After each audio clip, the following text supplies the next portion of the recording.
Welcome to Jyotiba Phule online classes. For more updates, please subscribe the channel and press the bell icon. Students, मैं Manish Jyotiba Phule online classes में आपके सामने लेकर फिर से हाजिर हूँ मैथ्स की क्लास कक्षा 10 के लिए। और आज हमारा जो टॉपिक है वो है आपका जो अध्याय है प्रश्नावली 12। नाम क्या है इसका? वृत्त या सर्किल। तो देखो भाई, सर्किल वृत्त वगैरह तो हम इसको स्टार्ट करते हैं इसकी परिभाषा से। बिंदुपथ जब मैंने पढ़ाया था आपको प्रश्नावली क्रमांक 10, तो बिंदुपथ के अंदर मैंने आपको समझाया था कि भाई वृत्त की परिभाषा क्या होती है, तो उसी को मैं लेकर चलूँगा। तो भाई किसी समतल में मान लीजिए ये आपकी जो स्क्रीन है वो एक क्या है, एक समतल है। इस समतल पर स्थित किसी एक बिंदु से समान दूरी पर स्थित बिंदुओं का जो है बिंदुपथ क्या कहलाता है? भाई वृत्त कहलाता है। अर्थात ये एक निश्चित बिंदु जो कहाँ स्थित है? इस समतल पर स्थित है। इस बिंदु से समान दूरी पर स्थित बिंदुओं का बिंदुपथ क्या कहलाता है? ये पथ जो है, ये मार्ग क्या कहलाएगा? वृत्त कहलाएगा।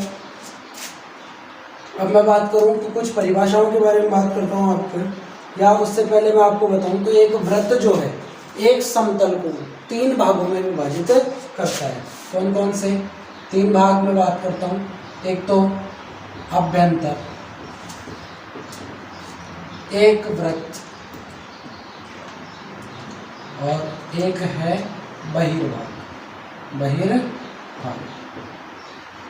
तो अभ्यंतर यानी कि अंदर की ओर, यानी कि इस वृत्त ने समतल को 3 भागों में विभाजित कर दिया। अभ्यंतर यानी कि वृत्त के अंदर का भाग, वृत्त के जो ऊपर का भाग है वो वृत्त, और तीसरा बहिर्भाग। इसके अलावा जो भी बच गया वो पूरा समतल बच गया वो क्या है? बहिर्भाग। ठीक है, तो 3 भागों में इसने विभाजित किया। अब मैं बात करता हूँ इसकी जो मुख्य डेफिनेशंस है वो क्या क्या है हमारी। तो भाई जो ये निश्चित बिंदु है, देखो भाई आप लोग इसको धीरे धीरे करके लिख भी लें। तो क्या बताया मैंने आपको, जो समतल है उस पर हमने एक निश्चित बिंदु लिया था। इस निश्चित बिंदु को हम क्या कहेंगे? भाई जो ऐसा बिंदु जिससे सारे बिंदु समान दूरी पर स्थित हैं उसको हम कहेंगे केंद्र। क्या कहेंगे? केंद्र। किसका केंद्र? वृत्त का केंद्र कहेंगे। ये जो मार्ग है या बिंदुपथ है इसको हम कहेंगे, क्या कहेंगे भाई? परिधि। क्या हम कहेंगे? परिधि। अर्थात बिंदुपति क्या है? इसका जो बिंदुपथ है वही क्या है? परिधि है। इस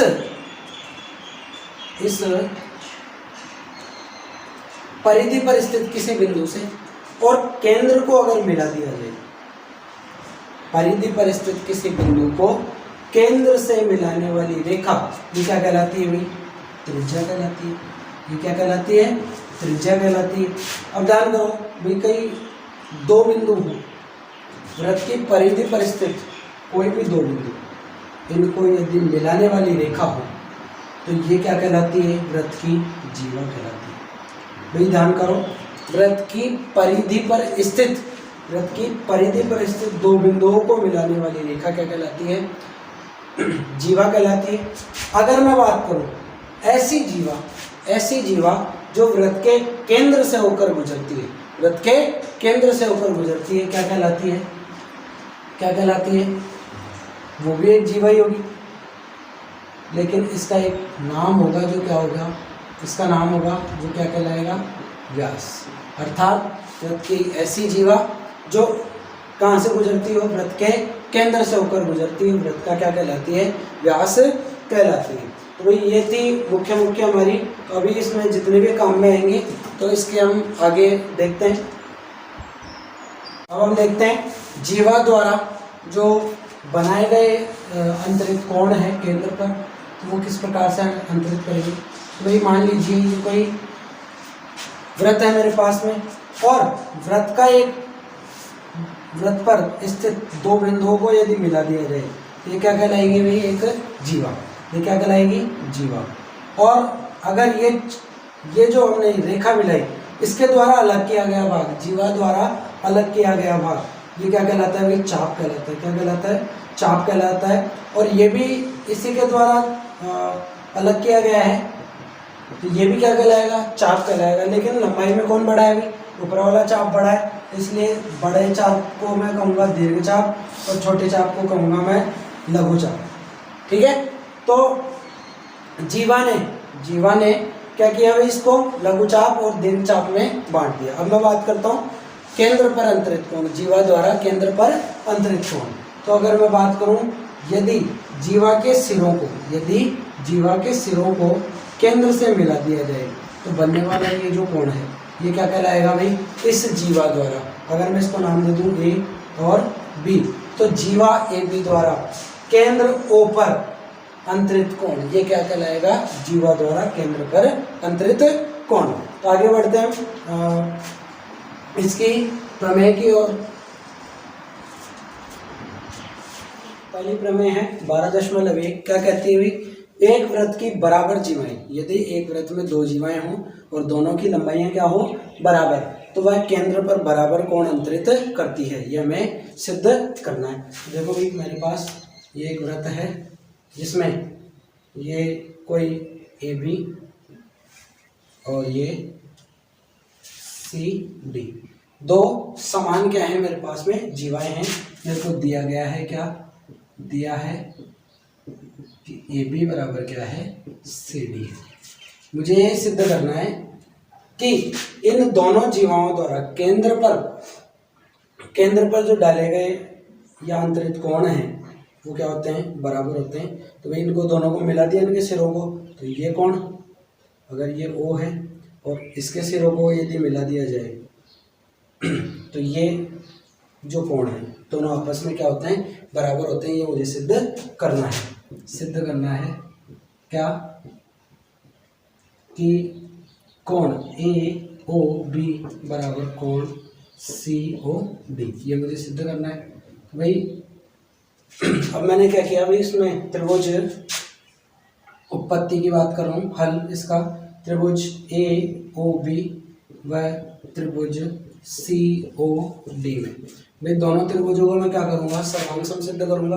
तो आपको पता है AO बराबर क्या OD है? क्या AO बराबर, या फिर बोल दूँ CO, AO बराबर CO, ये भुजा इसके बराबर बिल्कुल है क्योंकि ये भी त्रिज्या है और ये भी त्रिज्या है। और त्रिज्या एक ही वृत्त में त्रिज्याएं क्या होती है? सारी समान होती हैं। अगर बात करूँ BO बराबर क्या है भाई? DO, ये भी त्रिज्या है और ये भी त्रिज्या है। और आपको पता है AB और CD ये दोनों क्या दिए हैं? बराबर दिए हैं, AB बराबर CD। तो क्या दोनों त्रिभुजों की तीनों भुजाएं, ये और ये भी, तो दोनों त्रिभुजों की तीनों भुजाएं आपस में क्या हो गई? समान हो गई। अर्थात SSS नियम से, सर्वांग समता के SSS सर्वांग समता नियम से क्या होंगे भाई? दोनों त्रिभुज क्या हो जाएंगे?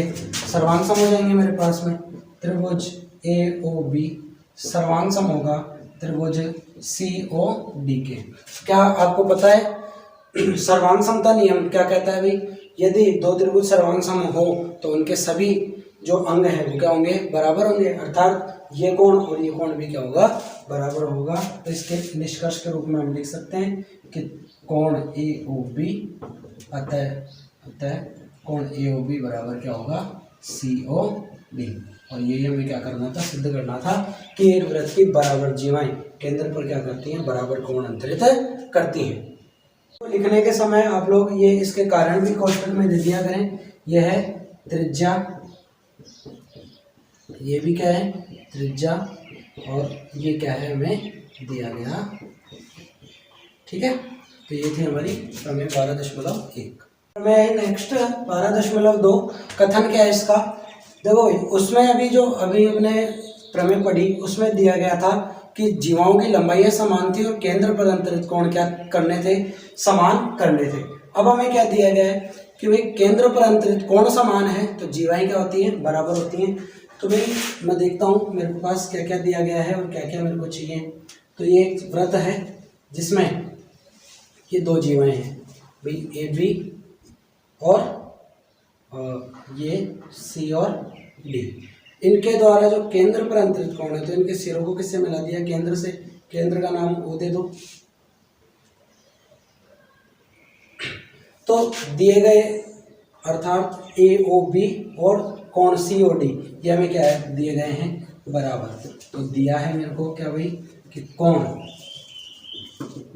कोण ए ओ बी बराबर कोण सी ओ डी, यह मुझे दिया गया है। सिद्ध मुझे करना है, क्या सिद्ध करना है कि भाई अगर ये कोण समान हो तो जीवाओं की लंबाइयाँ क्या होती हैं? बराबर होती हैं।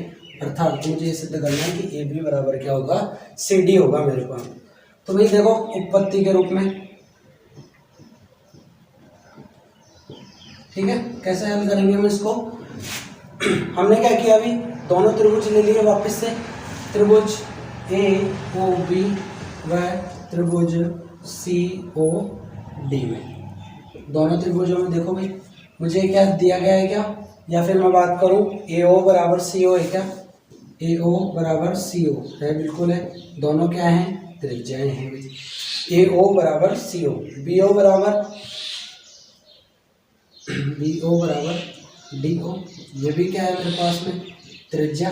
दो भुजाएं बराबर हैं। और तीसरा कोण हमें बराबर दिया गया है, कोण ए ओ बी बराबर कोण सी ओ डी, ये हमें क्या किया गया है? दिया गया है, ये हमें दिया गया है। तो भाई दोनों त्रिभुजों में दो भुजा और उनके मध्य का एक कोण, अर्थात दो भुजा एस साइड और ये एंगल, कौन से नियम से?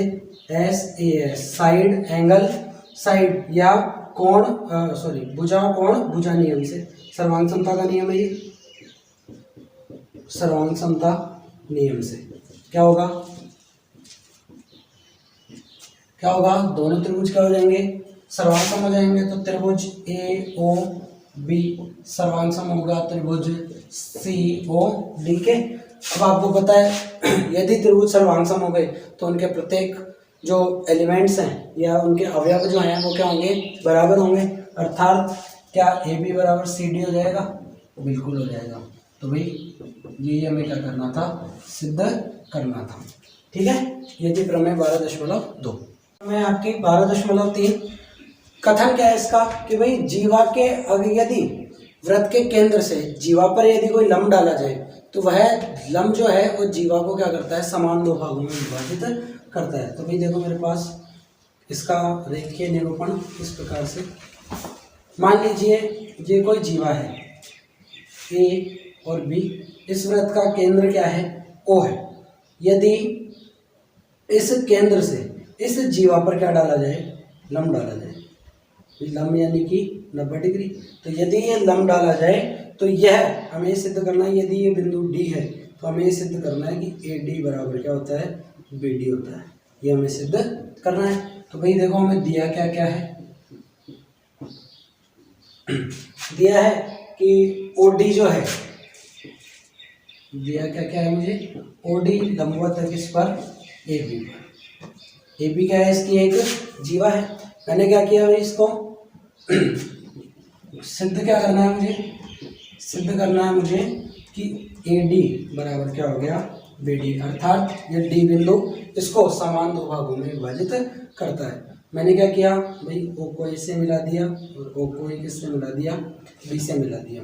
दो त्रिभुज दिख रहे होंगे अब आपको, त्रिभुज ओ ए डी व त्रिभुज ओ बी डी में दो त्रिभुज दिख रहे होंगे आपको, समकोण त्रिभुज हैं। तो दोनों त्रिभुजों की अगर मैं बात करूं तो क्या ओ ए बराबर ओ बी होगा? ओ ए बराबर ओ बी बिल्कुल होगा, क्योंकि दोनों क्या हैं? त्रिज्या है। दोनों क्या हैं? त्रिज्या है। क्या कोण ओ डी ए बराबर होगा कौन सा हुआ? O D B. कोण ओ डी बी दोनों क्या है? 90 डिग्री। क्यों भाई? ये हमने क्या डाला था? इस पे लंब डाला था। और आपको पता है ओ डी बराबर क्या है? ओ डी बराबर ओ डी, उभयनिष्ठ है मेरे पास में। तो तो ये क्या दोनों समकोण त्रिभुज है क्या? दोनों समकोण त्रिभुज हैं, अर्थात किसी समकोण त्रिभुज में 90 के सामने कर्ण होता है तो कर्ण और एक भुजा दूसरे त्रिभुज के कर्ण और एक भुजा के बराबर हो तो क्या कहलाते हैं? आरएचएस नियम से दोनों त्रिभुज सर्वांगसम होते हैं। तो भाई 90 के सामने ये कर्ण और ये एक भुजा OD, 90 के सामने ये कर्ण, क्या OA बराबर OB है क्या? बिल्कुल है, दोनों कर्ण है। और एक भुजा OD बराबर OD बराबर है, अर्थात आरएचएस नियम क्या है भाई? समकोण कर्ण भुजा नियम। अर्थात समकोण त्रिभुज में यदि कर्ण और एक भुजा किसी दूसरे समकोण त्रिभुज के कर्ण और एक भुजा के बराबर हो तो दोनों त्रिभुज आरएचएस नियम से क्या होते हैं? सर्वांगसम होते हैं। तो आरएचएस नियम से, सर्वांगसमता नियम से दोनों त्रिभुज क्या हो गए? सर्वांगसम। अर्थात त्रिभुज OAD सर्वांगसम होगा त्रिभुज OBD। अब ये दोनों सर्वांगसम हो गए तो क्या अर्थात इनके जो अंग हैं या जो भी साथ जो बच गए, संगत कोण बोल दो या भुजाएं बोल दो, तो वो आपस में क्या होंगी? बराबर होंगी। अर्थात AD और जो BD है वो भी क्या होगा? AD बराबर क्या होगा? BD। और यही हमें क्या करना था? सिद्ध करना था। इति सिद्धम। प्रमेय आपकी 12.4 कथन क्या है इसका? कि भाई एक वृत्त की एक जीवा उस जीवा के मध्य बिंदु को यदि वृत्त के केंद्र से मिला दिया जाए तो वह रेखा जीवा पर कैसी होती है? लंबवत होती है। तो ये देखो कैसे इसको भी करेंगे। मान लीजिए एक जीवा है AB, इसका ये मध्य बिंदु है D। क्या क्या दिया है मुझे? दिया क्या क्या है भाई? D। जीवा AB का क्या है? AB का मध्य बिंदु है। D जीवा AB का क्या है? मध्य बिंदु है। ये इसका क्या है? केंद्र O मध्य बिंदु है। अर्थात AD बराबर क्या दिया हुआ है? BD। मेरे को ये दिया गया है भाई। मेरे को सिद्ध क्या करना है? सिद्ध करना है कि अगर इसको इससे मिला दिया जाए तो ये जो बनने वाला कोण है ये क्या होता है? 90 डिग्री होता है। मुझे ये सिद्ध करना है। तो अगर मुझे ये सिद्ध करना है कि ODA बराबर होता है ODB बराबर होता है 90 डिग्री, ये मुझे सिद्ध करना है। तो ये कोण मेरे को क्या करना है? सिद्ध 90 डिग्री करना है। अब देखो भाई दोनों त्रिभुजों की बात करता हूँ। OAD त्रिभुज OAD व त्रिभुज या एक ही बात है OBD में दोनों त्रिभुजों की बात करता हूँ। तो दोनों त्रिभुजों में क्या क्या दिया हुआ है? देखो भाई OA बराबर क्या दिया है हमें? OA बराबर OB। ये आपको पता है क्या होता है? त्रिज्या। दोनों त्रिज्याएं हैं, बराबर होंगी। AD बराबर BD ये हमें दिया है। ये मध्य बिंदु था इसका। D क्या था? मध्य बिंदु था। और OD बराबर OD ये क्या है भाई? उभयनिष्ठ। दोनों त्रिभुजों में आ रही है तो उभयनिष्ठ होने के कारण बराबर होगी। अब देखो दोनों त्रिभुजों की तीनों भुजाएं आपस में क्या हो गई? बराबर हो गई। तो S यानी कि भुजा सर्वांग समता नियम से दोनों त्रिभुज क्या हो जाएंगे? सर्वांगसम हो जाएंगे। अर्थात त्रिभुज OAD सर्वांगसम होगा त्रिभुज OBD के। दोनों त्रिभुज क्या हो गए भाई? सर्वांगसम हो गए। अब आपको पता है सर्वांगसम त्रिभुजों के जो कोण है वो क्या होते हैं? बराबर होते हैं। अर्थात ODA ये बराबर होगा ODB के। कोण ODB के। लेकिन आपको पता है भाई दोनों कोण मिलके तो रैखिक कोण का निर्माण कर रहे हैं। रैखिक कोण का मतलब, रैखिक कोण क्या होता है? रैखिक कोण यानी कि ऐसे दो कोण जिनका योग क्या हो जाए आपस में, ऐसे दो आसन्न कोण जिनका योग क्या हो जाए 180 क्या कहलाते हैं, रेखिक कोण कहलाते हैं। तो क्या ODA और ODB ये दोनों रेखिक कोण है क्या, बिल्कुल हैं। तो इनका योग भी क्या होगा 180। तो ODA प्लस कोण ODB अगर इनको जोड़ लिया जाए तो कितना होगा 180 डिग्री। अगर इस ODA और ODB दोनों बराबर है तो ODB की जगह मैं क्या लिख दूं ODA, तो कोण ODA ये तो था ही, इस ODB की जगह मैं क्या लिख रहा हूँ ODA, कोण ODA बराबर 180 डिग्री। यहाँ ODA 2 बार हो गया तो 2 कोण ODA बराबर 180 डिग्री, ये 2 गुणा में उधर जाएगा तो भाग में, तो कोण ODA बराबर क्या हो गया 180/2, कितना हो गया भाई 90 डिग्री। अब ODA किसके बराबर है ODB के, और दोनों ही ये किसके बराबर है 90 के, अर्थात ये कोण और ये कोण आपस में क्या आ गए बराबर, और कितना आ गया 90 आ गया। अर्थात दोनों ये कोण हमें सिद्ध करना था कि दोनों क्या होते हैं बराबर भी होते हैं और आपस में कितना होता है 90 डिग्री होता है, और 90 डिग्री यानी कि लंबवत होता है। अर्थात हमने सिद्ध कर दिया कि यदि जीवा के मध्य बिंदु को केंद्र से मिला दिया जाए तो यह जो जीवा है ये इस पर क्या होती है जीवा ये जो रेखा है वो जीवा पर क्या होती है लंबवत होती है। ये थी हमारी कुछ प्रमेय जो आपके शुरुआती प्रमेय के अंदर आधारित हैं। आगे जैसे जैसे हम बढ़ते जाएंगे इनका प्रयोग और अनुप्रयोग यानी कि ये कहाँ कहाँ काम में आएंगी वो हमारे सामने आता रहेगा। तो आज के लिए वीडियो में इतना ही। देखते रहिए हमारा चैनल ज्योतिबा फुले संस्थान। यदि आप लोगों को हमारा वीडियो अच्छा लगा हो तो आप इसको लाइक शेयर और सब्सक्राइब अवश्य कर दें, और यदि आपको किसी प्रकार की कोई प्रॉब्लम है, किसी भी प्रकार के क्वेश्चन में कोई प्रॉब्लम है तो आप हमारे चैट या व्हाट्सएप ग्रुप या टेलीग्राम ग्रुप जो डिस्क्रिप्शन में आपको दिया गया है हमें उन पर आप लोग अपनी प्रॉब्लम्स भेज दें। यथाशीघ्र आपकी वीडियो बनाकर इनकी आपकी समस्याओं का हम क्या कर देंगे समाधान कर देंगे। आज के लिए इतना ही, धन्यवाद।